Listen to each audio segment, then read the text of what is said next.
کیا دودھ پیتے بچے کا پیشاب پاک ہے یا نہیں؟ کیونکہ اکثر لوگ یہ کہتے ہیں کہ اگر بچہ جب تک کھانا پینا شروع نہ کرے ان کے پیشاب پاک ہوتے ہیں۔ کیا یہ صحیح ہے؟ اور اس کا صحیح جواب کیا ہے؟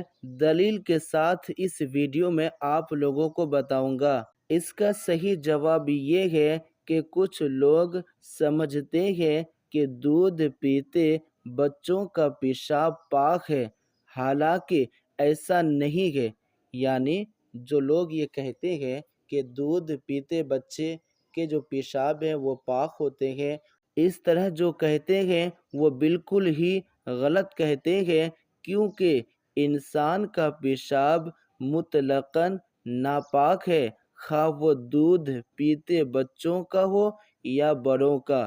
یعنی جو پیشاب ہے وہ مطلقاً ناپاک ہے، چاہے وہ بچے کے پیشاب ہو یا بڑوں کے پیشاب ہو یا جوان کے پیشاب ہو، اس لیے کہ پیشاب مطلقاً ناپاک ہے۔ اگر دودھ پیتے بچے کا بھی پیشاب ہو تو وہ ناپاک ہے۔ اس کی دلیل یہ ہے کہ فتویٰ رضویہ جلد نمبر 2 صفحہ نمبر 146